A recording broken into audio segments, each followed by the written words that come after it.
E aí, galera, aqui é o Natan. Aqui é o Gabriel. A gente vai fazer um trabalho de interface gráfica para jogos do curso de jogos digitais. E o nosso objetivo hoje é fazer uma análise da interface da franquia Need for Speed.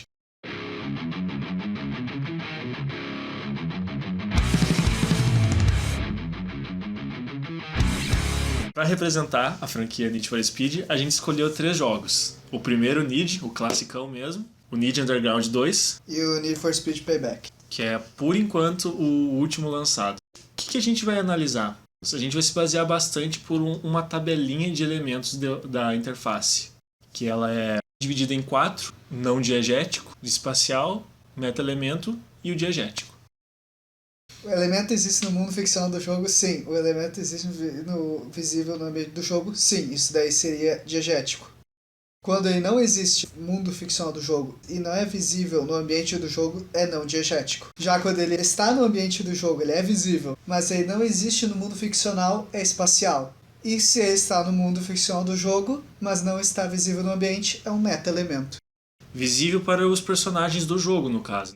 Para ficar um pouco mais claro, a gente pegou alguns exemplos. Começando pelo diegético. Temos o grande exemplo do jogo Dead Space, que eles se basearam bastante nisso. Temos tanto a barrinha de vidas que fica nas costas do personagem. A munição na arma. Que conforme tu vai diminuindo ou crescendo, vai mostrando ali na tela mesmo.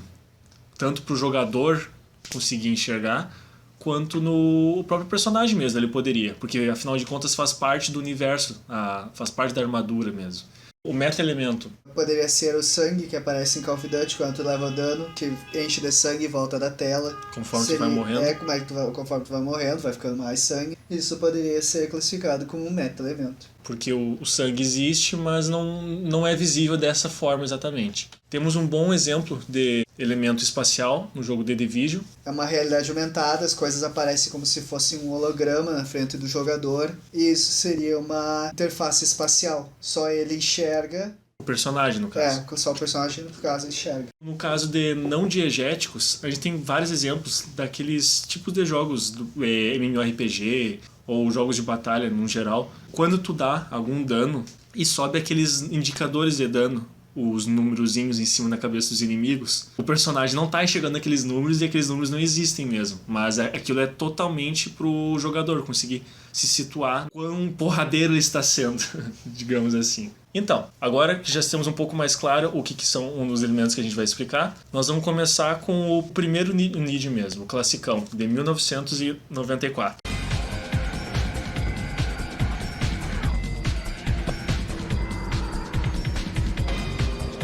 Nos anos 90 era muito popular os jogos de fliperama, no estilo arcade também. Jogos de corrida, na sua grande maioria, eram espécie de simuladores de corrida, sempre em pistas fechadas. Tu não podia sair andando pela cidade, nesse tipo de coisa. Por consequência, quando foi surgindo o 3D e evoluindo os videogames caseiros e também os computadores, essa tendência se manteve, o que não poderia ser diferente nesse Need for Speed.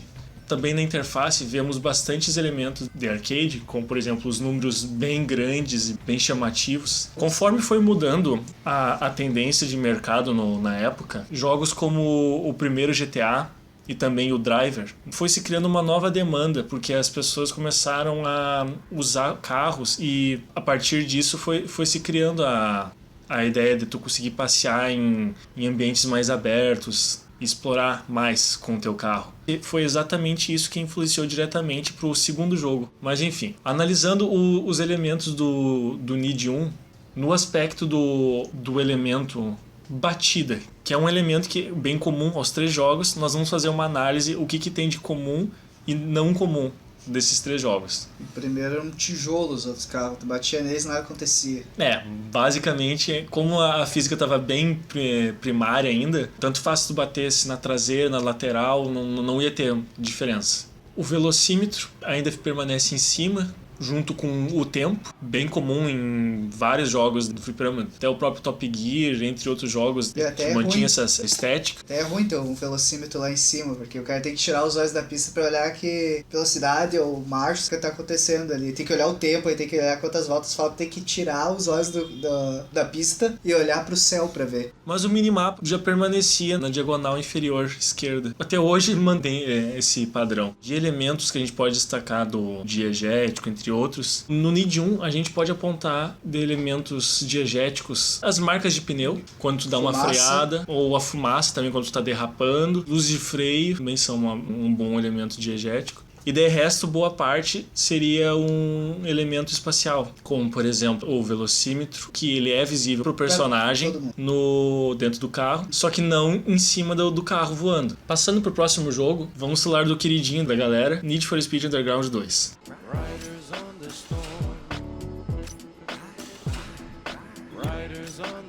O Underground 2, podemos dizer que tem muita diferença com esse primeiro Need for Speed. O velocímetro foi pro canto inferior direito, como todos os jogos de corrida de hoje. E daquela época também, é praticamente uma regra em jogo de corrida agora ter o velocímetro no canto inferior direito. Criou-se essa tendência muito forte. Dificilmente ela vai ser mudada daqui pra frente. Tem um mapa que continua no lado inferior esquerdo, também uma coisa que tem muito jogo de corrida agora. Uma coisa que é única no Underground 2, que é quando tu chega em um evento e tá lá pulsando ali, meio que chamando a atenção ali, e aqui tem um evento. No Need Underground 2, tanto pela estética de quadrinhos e também de arcade, eles pegaram bastante elementos que acabaram marcando bastante essa franquia. Dentre eles, a gente pode destacar a presença muito forte de ícones, bem como o Gabriel falou. Qualquer coisa que tu vá fazer, como por exemplo uma nova missão ou uma garagem, sempre é indicado por um ícone grande que fica piscando e pulando na tela. Até o próprio indicativo do mapa do GPS, a setinha, é bem gordinha e brilhosa em cima. A gente pode destacar também a presença das retículas por baixo dos ícones e também por baixo das letras de texto que vão aparecendo. De elementos visuais do Need for Speed, a mais que a gente pode destacar, podemos chamar atenção para a presença do motion blur, para aumentar a sensação de velocidade. Começou a ficar bem presente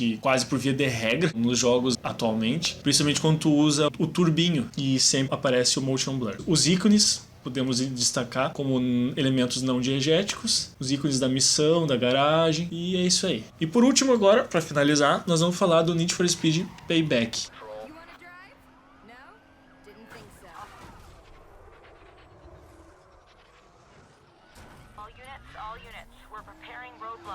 Ah, o Need for Speed Payback. Grandes gráficos, o que dizer? Mas só isso. Traz esse jogo tão bonito do cenário, vemos elementos que, no mínimo, são escolhas duvidosas de design. Não podemos negar que fizeram uma interface moderna, só que há o problema que ela não se encaixa no que está acontecendo no jogo. Eu acho que por trás de uma busca tão forte de deixar o máximo possível minimalista e mais clean possível, eles acabaram se esquecendo de certos elementos básicos, como, por exemplo, que a gente pode apontar de mais gritante, a legibilidade, que é péssima nesse jogo. Como vocês podem observar, a maioria dos ícones e da interface no geral, ela é fina e branca, como o minimapa, o velocímetro e principalmente as letras de texto, sejam elas para indicar diálogos, scores ou qualquer outra coisa do gênero. Qual que é o grande problema disso? Ao contrário do Need Underground 2, a maior parte desse jogo se passa de dia, em cenários muito claros. Desertos são os piores. Nesse caso a gente vê